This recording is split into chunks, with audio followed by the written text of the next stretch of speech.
So, hi. I hope it works. Let me see.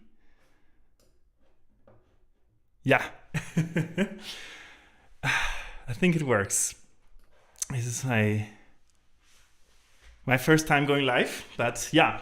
Hi, welcome. I'm Johannes. I'm here with the Hi Johannes channel where we just talk about some overcoming our overthinking, some ADHD, just telling some stories. And I'm really happy to do this because I think this is the ultimate. Okay, we just do this because there is no second takes. There's nothing. There's no stopping. There is no chicken out. So I think this already is like the ultimate overcoming your overthinking technique. But yeah, let's grab our favorite mugs. Mine is this lovely a little grumpy. Oh, I don't want to spill. Where is it? There. A little grumpy. Very grumpy, but I'm not grumpy. But I love that cup. So welcome. Yeah, no, I want to just chat a little bit. Maybe get to know some of you and see where this leads. And I have some topics planned, some things I thought we can maybe discuss. I hope you can really hear me and see me and everything works, because up until like 30 seconds the software crashed all the time and I couldn't log in, and it was slightly stressful, even more than it should be. But I think we're here now, and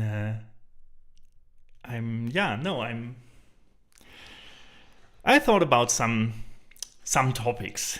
One is, for example, how we sometimes, or being embarrassed for like everything around us. And I have some thoughts of that, because I used to be embarrassed about absolutely everything, really everything. For, I think, to be honest, I think my family still doesn't know what music I like because now I don't live with them anymore. But for growing up, I was always hiding what I was listening to because I was scared of being judged, scared of like, oh no, you listen to that? Nothing would have happened. But that was what I was scared about. Or another example is, I remember my sister was moving and we needed to stop in the street in front of the apartment to unload and to, do stuff, move. And there was like trash day and all the trash cans were outside. And it was like a big street, a lot of traffic, and my dad stopped the car and like, hey, can you please go out and move the trash cans? And I was so ashamed, like I didn't want it to, because we already were like the center of attention, because everybody had to stop in their lane, move, like I was there. I did not want it to be singled out, because when I was in the car, I was like, okay, it's the car that's kind of the center of attention and it's not me. But once I step out, and that was my thinking, when I step out and then people will look at me and associate me with like, okay, that's the asshole from the car that stopped everything and now he's moving the trash cans, and then the trash can't be picked up, and let's blame him now. And I did not want to do that, but I also was too ashamed to admit that. So I basically just flat out said like, no, no, I don't want to because of whatever. Insert some excuse here. And nothing happened. I I didn't wanted to go out, and I got in a huge fight with my dad because obviously he didn't understand, like, why can I not just go out, move the trash can so he can park the car and get out of the street? But I couldn't explain that. I don't know why. And I think when we are like us as people that overthink a lot and are in our heads a lot, and we grow up not wanting to be the center of attention, because it was, I think not everybody, but I think a lot, and it takes so much effort to outgrow that, to realize like, hey, this is actually fine. Like, nothing happens, nobody cares. Like, maybe somebody looks and is like, yeah, they stop to do whatever. Somebody behind in traffic is maybe slightly annoyed because we stopped. But in the grand scheme of things, like, nobody cares. And at some points, it's actually nice to be the center of attention. But it takes a lot of time. And I think, in a way, like exposure therapy, to really get out of it, to say like, putting yourself out there in the world to be the center of attention in a way, and to be judged. I feel like that a little bit right now because it's, yeah, I don't know, because I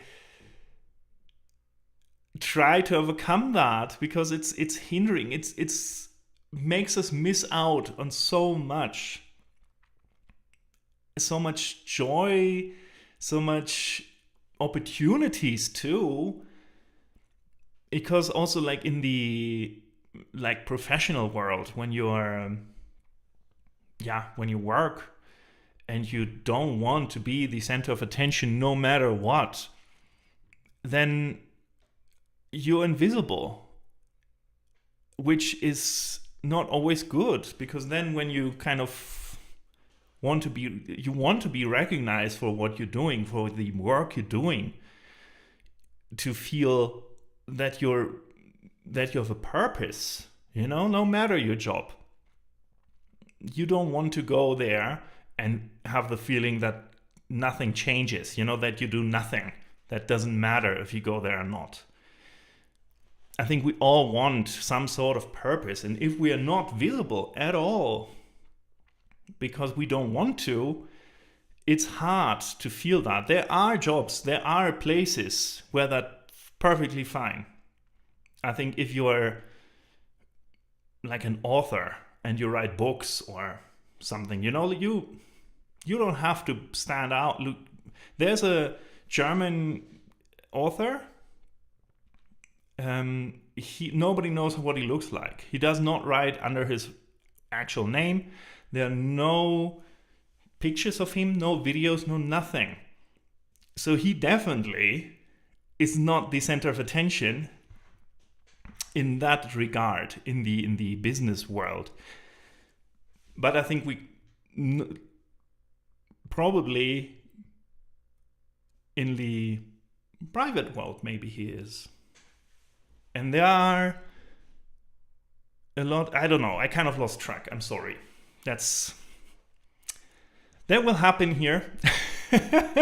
Because here I don't really have a script. I kind of just have some loose points that are written down that I wanted to talk about and thought about, or I thought like, okay, it could be cool to talk about that, but there is no script. So I will sidetrack. That's how my brain works. I don't know. So sorry in advance. I will have another sip of coffee.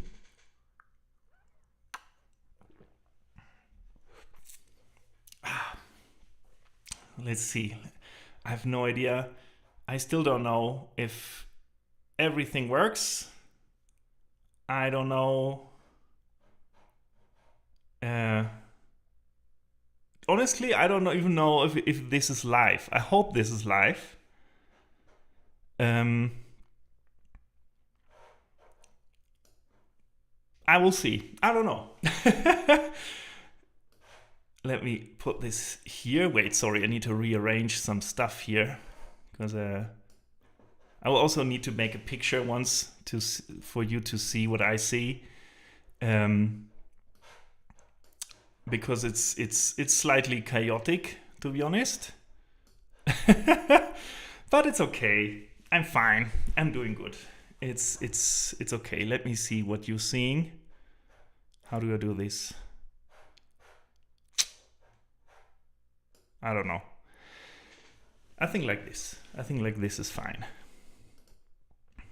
And I see there's somebody in chat. Can I write? Let me see. Hi and welcome. Yeah, that worked. Good. So yeah, kind of sidetracked here, kind of lost track, but that's okay. So yeah, I think it's okay to be seen. I think what we're scared of, or what I'm scared of, is like the being seen now still, because I'm still overcoming that, is to when you're seen, to come across as like cocky and like, okay, everything resolves around you, you know? And that's not really the case. Another example could be that in my wedding, you're late, don't worry. You're perfectly fine, super happy you're here. Happy you're listening in. Yeah, it's at our wedding, it's very different here in Mexico, like the party. And you kind of like as what are the words in English? It's like as couple that gets married. I don't have the right word right now. You're basically sitting like on your separate table, and everybody sits in their table, and you know, then you eat and stuff, and then you dance and party and have a lot of fun. But you have an entrance. I think it's the same in the US and Canada, I don't know, but it's very different than in Germany. So all the guests are seated, all the guests are sitting there, and then you come in, and then you sit down, and then you thank everybody real quick, and then you start eating. And I felt so uncomfortable. I was so nervous, which is, you know, like this day is literally about me and my wife. Like, it's fine if I'm the center of attention. But I was so like, I felt so uncomfortable. I think I grown and I learned to cope with it better, and to take it as what it is, as something that's also fine and okay, and I would enjoy it more and celebrate it now a little bit more. But at that time I was really, really, really nervous to get out, like to be there in the center. And I think that's also like a huge difference in general between like Germany and Mexico, because in Germany you're way more individually, like as an individual, like as a person, without they're really different. That's really true. But I loved it. I had so much fun. It was amazing, to be honest. It was just so wonderful. I've never danced so much in my life. My legs were sore the next day from dancing, to be honest. And I enjoyed it so much. But the difference I think in Germany is really you're more living your life and you have less connection with other people in that way. I don't know how to describe it. I think it's a little bit more, it's not as extreme as like in Japan, where you really go to a restaurant and you don't have to talk to anybody. You just, no, that's not that. But it's a little bit more about the individual person and less about the community. And so there are less instances where you really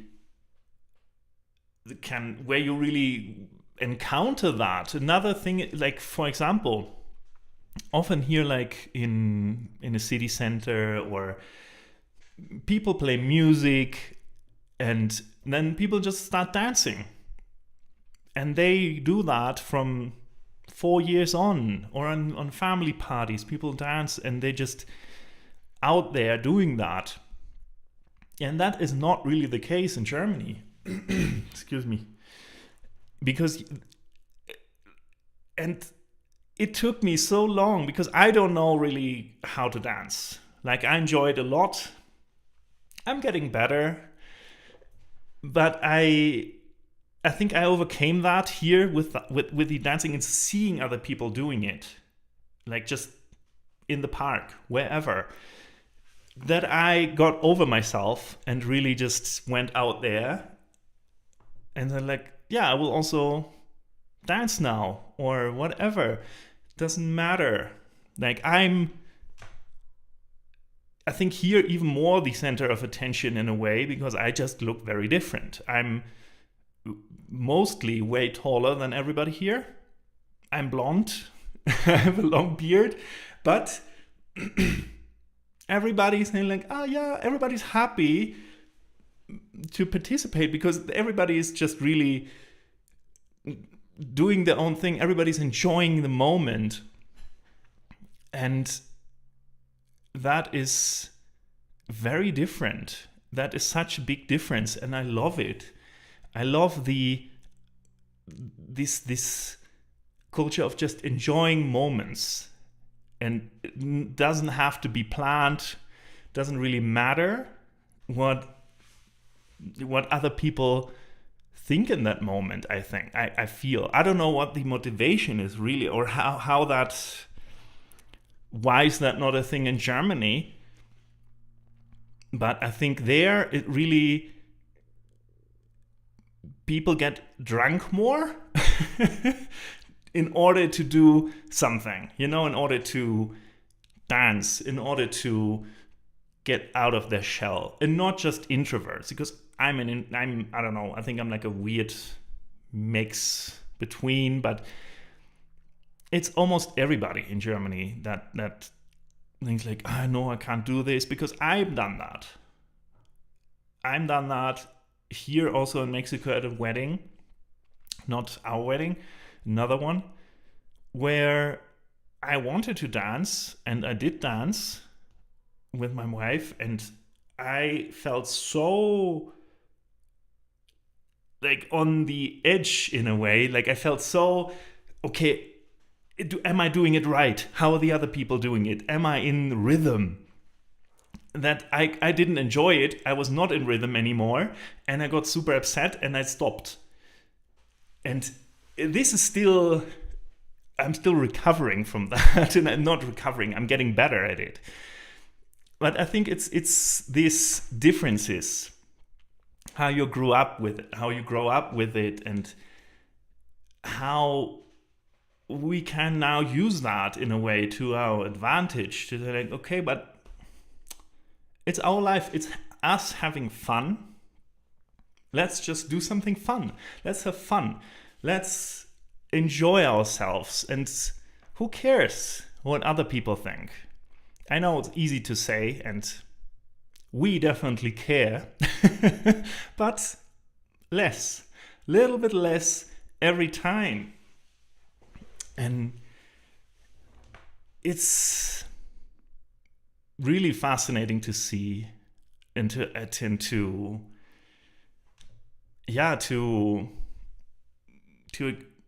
witness, because I think I made a video about that, about like also like perfection and how we are so, I think that gets hand in hand with like being embarrassed for stuff, you know, like taking the dancing example.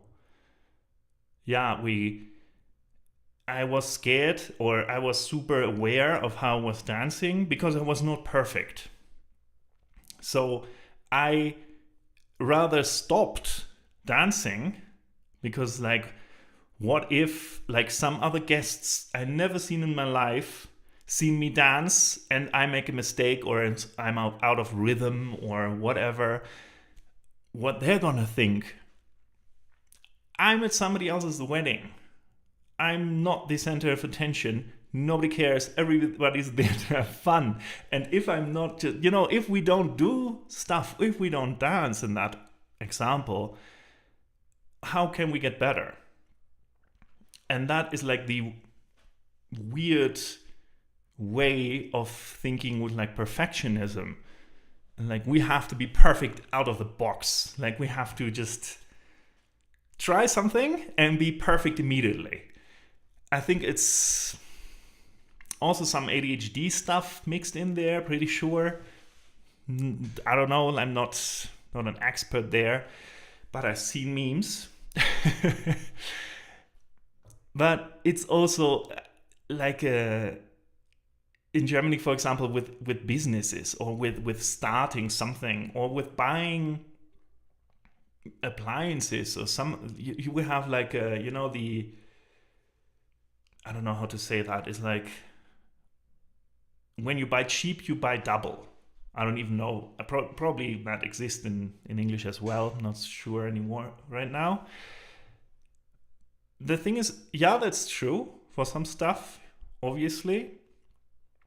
But when it comes to, and I'm still doing that, by the way, I'm still recovering from that part, that you sometimes wait so long on something because you want to get the perfect purchase, for example. I can take this like right now with a mic. I would love like a small lav mic. And I'm watching so many different comparisons, and like, this mic worth this mic, and what can this do, blah blah blah, that I haven't bought any now, and I still don't have any of these mics. And I wanted to try out some things, like go to a park, shoot a video there, and I haven't done that because I wanted to buy like the DJI mic mini. And then I researched a little bit more. Then like, okay, what's the difference between that and the normal one, the Mini 2? Like, okay, that can do some more stuff, but there's a new one out. Should I wait for that? But that's triple the price. Is that even worth it? But what if I just buy the Mini, just the single one with the receiver?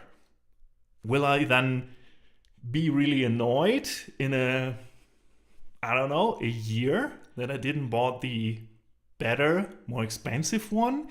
And that is still, it has to be perfect thinking. Because like, okay, I want to buy the perfect lav mic. And I think that doesn't exist. It's just, the crazy part is I know that, and it's still so hard to do. And I'm sure you have your own versions of this. And it's so hard to overcome that. I don't know why. I think because, like, in that case with the mic is what if I waste then money on the cheaper one and then realize later, oh, that was, I don't know, whatever I want to do, I can't now, and I wasted money on this. But what that prevents us is to actually really growing. Because I want to go out there. I want to go to like a park or something and film there in a quiet corner to overcome really this weird feeling of filming in public. I think we all have that. I think there are very little people out there who just don't have that, I guess. But I would love to overcome that. That plays back to the being embarrassed about stuff, about ourselves, about things that happen. And I haven't done that now.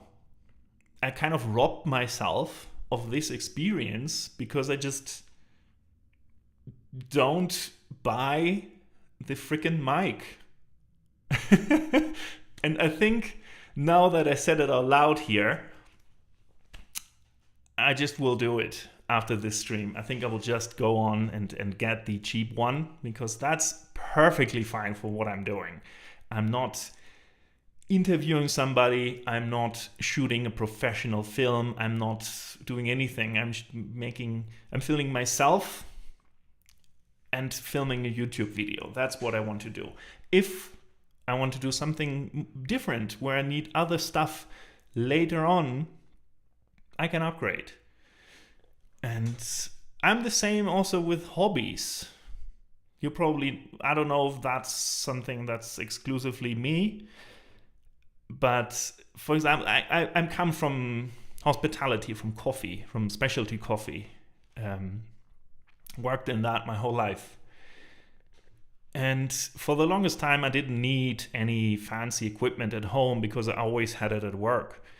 And now that I don't have it at work anymore, I would love to have like a small espresso machine or something at home.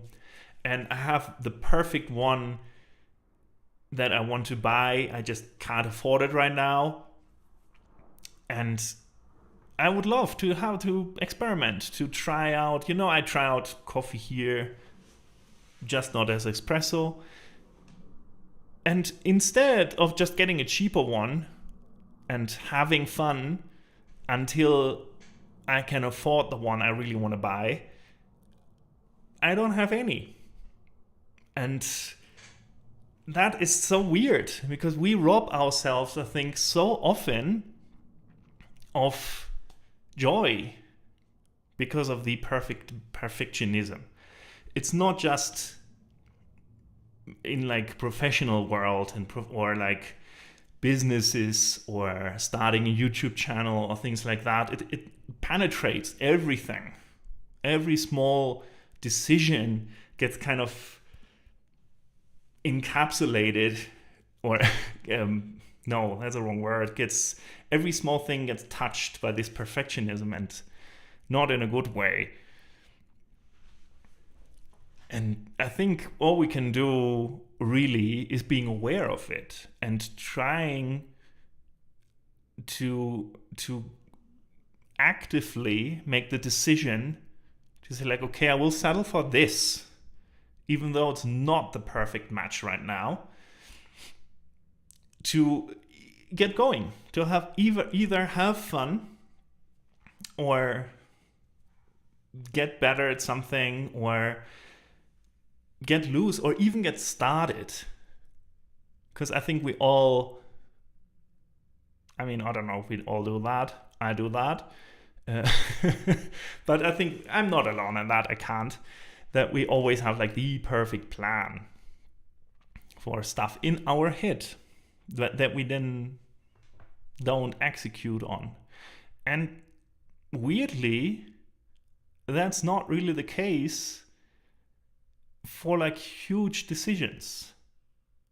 I had some ideas how it will be moving here to Mexico, because I've been here before on holidays, visiting the family of my wife, and I loved it. It was wonderful. But what that really means to put everything away and move continents, move countries, I was not 100% sure. I don't know. There was not the, yeah, it has to be perfect thinking. I don't know why. And interestingly enough, on the day of the move, when everything got packed and it got more and more close to not fitting the actual container, but we didn't have enough money to buy to rent another one and everything. I wasn't even nervous. I don't know, kind of a little bit, but it was not that I was panicking. There was no strain, okay, it has to be perfect, and if it's not, I'm losing my mind. No, there was there will be solution. If it goes all bad, then we have to, ourselves grab some stuff, rip it open again, and it will be okay. It's a weird thing that, again, I think is ADHD. Because in these very, very high stakes moments, there is no time. There is no time to really spiral, and our brain just locks in and it's you know what? This is the perfect condition right now to work. Yes, finally, the super high adrenaline, super high stakes, it's finally there, and we can deliver. We built for this, and finding a solution and trying to do everything. Not once, everyday things happen, there's room to think about it a second time. There's room for your mind to wander, and then you get in your own way, because then this what if somebody will laugh at me now? What if I'm not good enough? What if it doesn't work out? And I think when you're in these super adrenaline moments, it's okay, we're trying this, and not thinking about what if it doesn't work out. Because in your mind, in that moment, somehow, if it doesn't work out, then I think of something else, rather than thinking already 9 steps ahead. I know you cannot always do that. There are things that you have to think about, that have to be planned, and where you have to think about different scenarios. But these are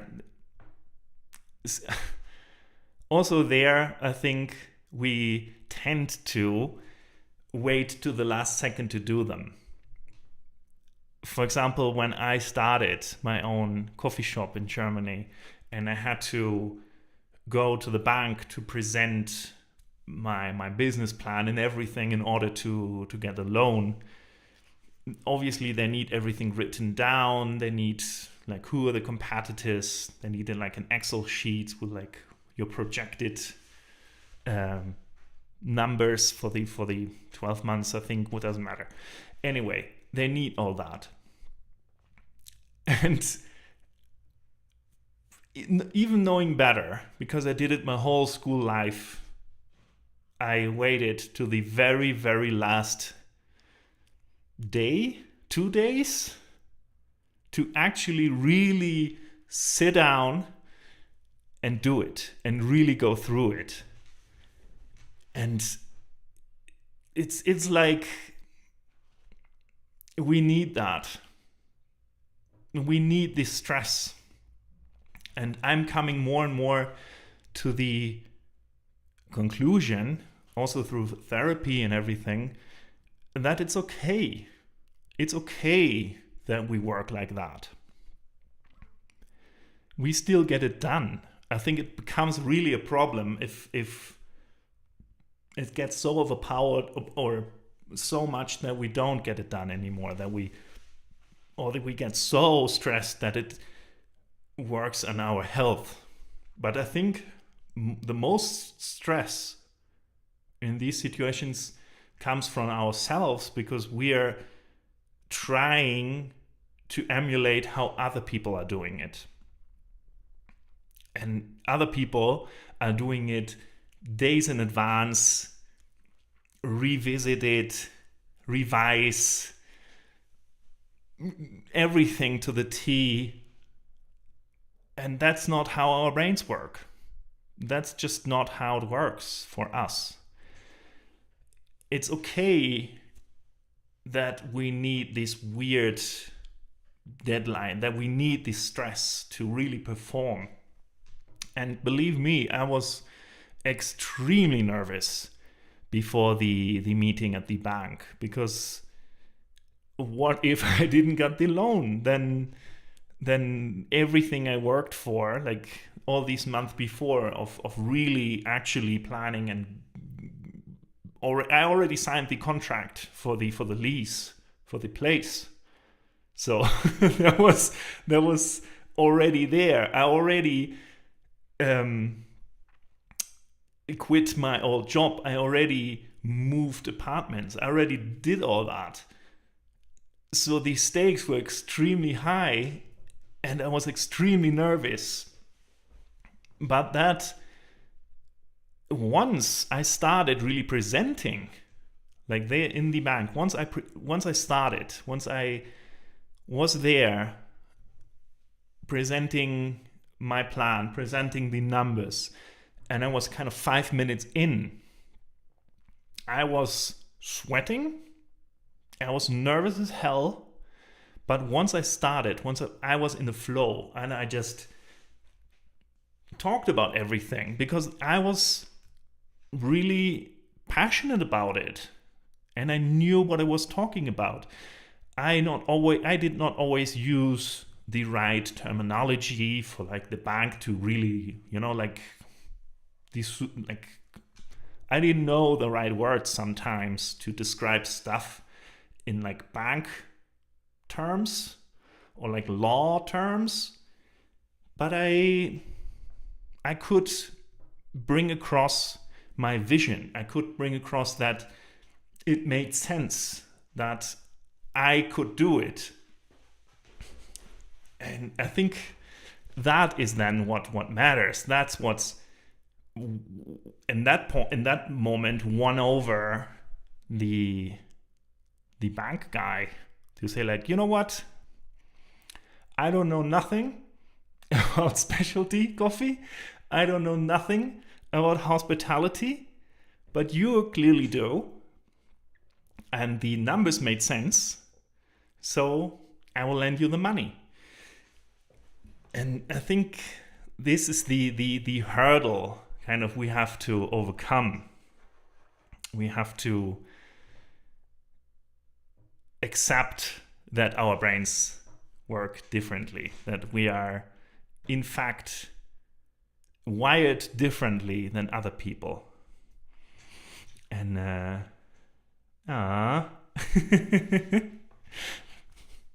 thank you so much. Sorry. I think we have to celebrate our uniqueness and don't be embarrassed really to stand out. That does not make us immediately like a cocky person that just wants to be the center of attention. It makes us really embrace ourselves more and like each other, like us, like we do. Yeah, take ourselves, I think, more serious that way, or not serious, but we take ourselves like, what's the word? Like that we're important, because we show out, like when we show ourselves that we're important and that we can do things. And looking back, we all did a lot of things. We just did them most of the time differently than maybe it was expected from us, or maybe how we saw other people do it. But that's okay. That's okay. For the same reason, we cannot all be authors and write books. We cannot all be on YouTube making videos and nothing else. We for the same reason, but also we cannot all be accountants. There are people that are really good at being an accountant, and that's fine. That's great. We need them. But we cannot all be accountants. Then who's making a new business? Who's producing something? Who's making your weird signature cocktail? We need also artists. We need quirky people. The mixture is where it gets interesting.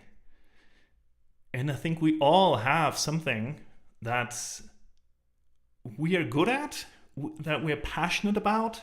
Sometimes we don't know it yet, what it is, but we have to try it. And if we never try, because we always think like, no, I'm not perfect yet at that, so I won't even start, then you won't. Maybe that was it. Maybe that was your thing you're really, really good at, and you just don't know. I don't know if I got lucky or I just went with the flow, but also the coffee part that I'm still passionate about, I got there kind of by accident. Like, I got my hands on a very cheap espresso machine very long time ago. No idea how to do that. Just winged it and found out I like it a lot. And then I started working in that at kind of like the German equivalent of Starbucks. So like not specialty coffee at all. But I got more and more interested in it. And in the end, I had my own coffee shop. Nobody would have guessed that in the beginning. But kind of the point is, like, I think you're going, if you keep your eyes open and you keep an open mind and you try out new things, I think there's so many paths that are open or that are opening way more than you think. It's like these, like, manifesting, like a bad vibe to it, but only I learned that with my wife, because it's manifesting doesn't work if you just say like, hey, I want that, and that's it. And you say like, I want to be, I don't know, to be happy, for example. I want to be happy. I want to manifest that. But you just say that and do nothing about it. You still don't go out. Or you still don't try out new things. You don't do anything that's fun to you. You change nothing in your life, then nothing will change. But if you say like, okay, I want to do that, and that set that kind of like as your goal, then you will see different decisions in different light. Because then you maybe say like, okay, I will right now, I don't know, on a Wednesday, go try out painting. That's an example because My wife and I, we did that the other day, and it was a lot of fun. Never done it before, but we just started. We just like, you know what? Yeah, let's do that. Let's try that.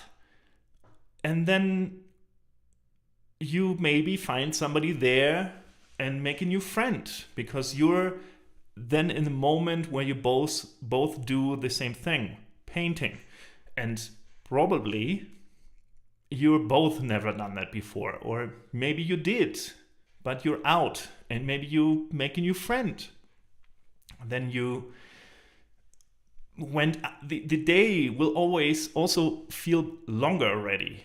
It will feel less like, I went to work, ate, went to bed, and started all over again. You did something. We will do something then a little bit more also in the work week, and not just at the weekend, which makes everything feel more happy, because then you don't live exclusively for the weekend. You will do also more things during the week, because your life also happens in the work week. You have a lot more to do. We all do. We all have to somehow clean, cook, wash. Some of us have maybe kids. There's a lot. But there's always small pockets where you can do something fun for yourself. And when you really set that as your goal, you will see them differently. That is my point of view anyway. Let me have a drink real quick.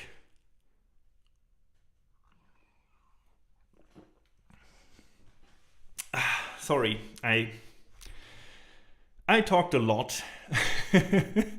I hope also that's okay, and I hope you'll either on your lunch break or have a day off or whatever it is. I picked this kind of weird middle of the day time yesterday, to be honest, because I needed to basically put it out there, to say like, okay, I will put this there, I will schedule it, because if I don't do it, nothing will happen. You know, in the same way, because I set my manifestation goal, whatever, to know myself better, to challenge myself. And this is a big part of that, because I want to challenge myself. I want to go out of my shell, to step out of my comfort zone. And I wanted to go live last week. It didn't happen. There was too much going on in my life at that point, but there was so much work. But I also know it was an excuse, because I was scared. So yesterday I decided, like, I will make it ready. I will put out this schedule. I will make a thumbnail. I will do everything, and I have to do it. And so that's why this weird time now happened. That's why it's now 1 p.m. on a Thursday. But I will try to do it now this time, so Thursday for now, because that works also for me work-wise. I will keep doing it at this time. I will see if you guys also have time. Then if that works for you, I will make maybe like a community post where I ask what time would be good for you. But I want to continue this. I want to go on with that. I had a lot of fun, actually. I mean, I try to tell some stories, how I see things, some opinions I have. I think I will kind of wrap it up. I hope, maybe let me know if you liked it, or if you have some questions, or whatever it is. But I would love to do this again.